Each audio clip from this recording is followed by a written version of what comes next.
A small, ordinary pattern of errands turned into a thread that investigators could not ignore, and what it revealed shifted the focus of a high-stakes probe from one parent's public movements to a coordinated plan that involved both.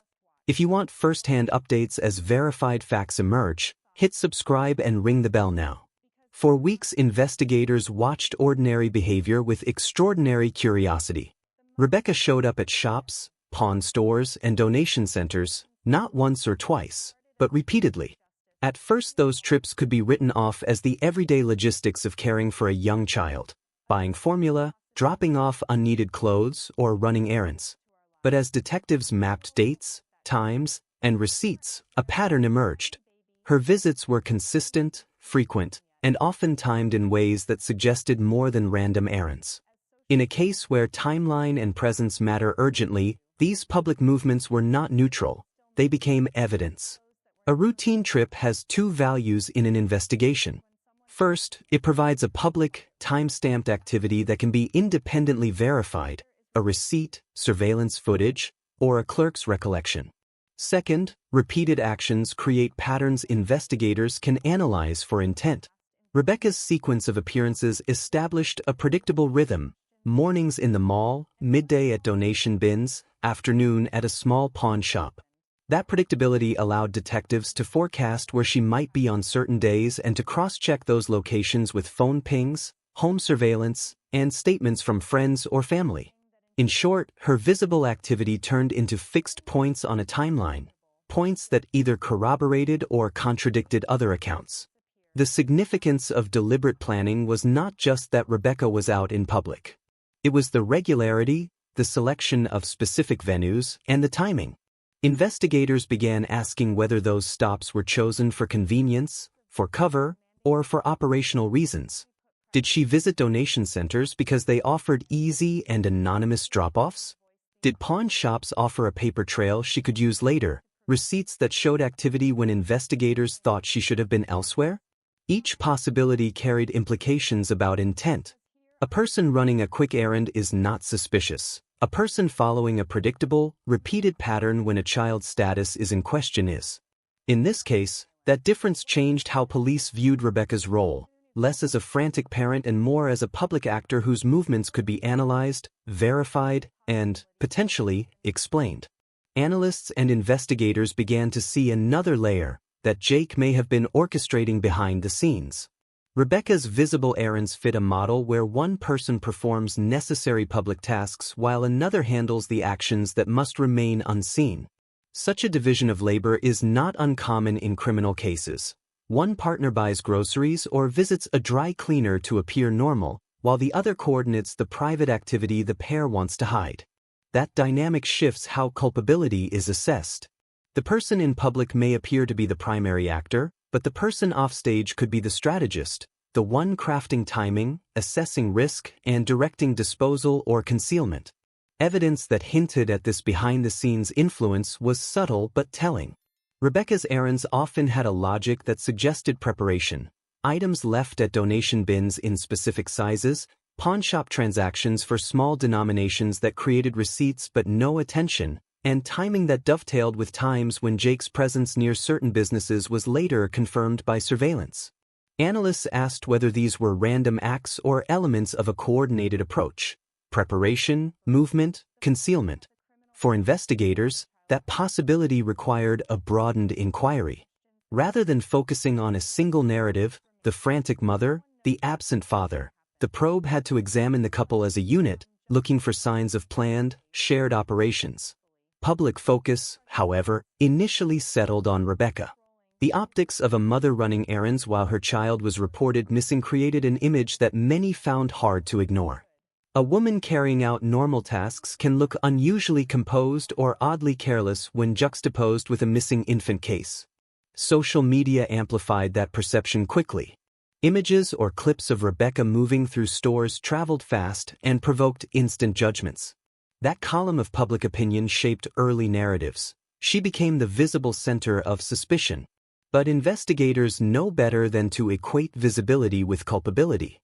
Public focus can distort motive. Being seen doing ordinary things can be either innocent or tactical, and the difference only shows up when all the evidence is mapped together. The items Rebecca donated also raised questions. Multiple drops of baby clothes and other child-related items created two competing interpretations. On one hand, donating used infant items is normal for parents who outgrow clothing quickly or who lack storage space. On the other, repeated donations of baby-specific items during a sensitive period invite suspicion. Were they disposing of potentially incriminating items, redistributing them to avoid discovery, or simply following a routine purge? The answer depends on context. Were the donations consistent with prior behavior? Did the items show signs of damage or staining that might be relevant? Did the donations match a timeline that placed Rebecca at a location that contradicts other accounts? Investigators flagged the donations as evidence that had to be evaluated with care, not as proof on their own, but as data points that, when combined with receipts and footage, could support or undermine specific theories. Then attention turned to Jake. Investigators documented a striking sequence. He visited the same business on 3 consecutive days, each visit differing slightly in intent. The first was a donation that built rapport. Staff later said they noticed the man making small, routine contributions and thus became used to his presence.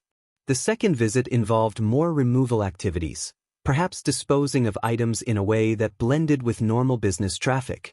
The third visit was interpreted as verification, returning to ensure what was left had been accepted or to check whether any traces remained. This 3-day pattern read, in investigators' eyes, as assessment, execution, and verification, the hallmarks of deliberate planning rather than chance. It suggested foresight, build familiarity to reduce suspicion, execute the action when staff assume business as usual, and then confirm the outcome. Why would repeated business visits matter?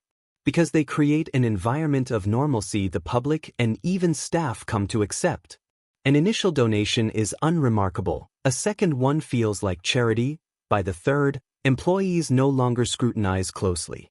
The social engineering is subtle but effective. People see a pattern and normalize it. They assume the person is not a threat. Exploiting that human tendency is an operational risk management strategy. It lowers scrutiny. Detectives recognized that sequence and asked whether items of evidentiary interest could have been dispersed intentionally under the cover of routine, diminishing the chance of immediate discovery. That sequence also reframed who played what role. The couple's actions appeared to be divided purposefully, Rebecca as the outward-facing actor, executing tasks and creating a predictable public record, Jake as the behind-the-scenes operator, visiting particular sites repeatedly to ensure operations proceeded as planned. This division complicates assessments of responsibility. If each parent handled different parts of a plan, proving coordination and shared intent becomes the prosecution's central challenge. Detectives therefore focused on behavioral patterns that suggested coordination, message timing, synchronized movements inferred from phone records, and transactional footprints showing overlapping activity windows. Investigative practice requires discretion. For obvious reasons, detectives did not publicize every lead. Withholding details protects ongoing work, prevents evidence contamination, and preserves the element of surprise essential to capturing additional proof. Yet silence can be misread by the public as inactivity or cover-up. Investigators must balance the community's appetite for answers with the operational need to protect sensitive leads. In this case, some of the most revealing patterns, the 3-day business visits, the sequencing of donations, and the coordination of errands, were kept from public statements until investigators could use them as part of a comprehensive case, rather than allow them to be turned into speculative noise online. That choice to withhold also speaks to strategy. If investigators reveal that specific dumpsters or businesses are under scrutiny, they risk tipping offenders, who may then relocate evidence or destroy material. Silence gives law enforcement time to subpoena manifests, trace telematics, and assemble warrants that can secure physical evidence before it disappears. It is frustrating to families and communities eager for transparency, but it is often the only way to secure the legal, admissible proof that a court requires. What does all of this mean for accountability? The apparent division of labor between Rebecca and Jake complicates any simple narrative. Responsibility in criminal law can be shared, Planning, aiding, or facilitating a wrongful act can carry culpability even if someone does not physically perform the final act. Investigators look for signs that tasks were divided to reduce individual exposure while achieving a mutual goal. Message threads, location overlaps, financial transactions, and witness observations can establish coordination. That is why detectives treat patterns, not isolated actions, as the evidentiary bedrock of intent. There are practical takeaways for communities watching cases like this unfold. First, visibility is not innocence. Being seen does not prove guilt.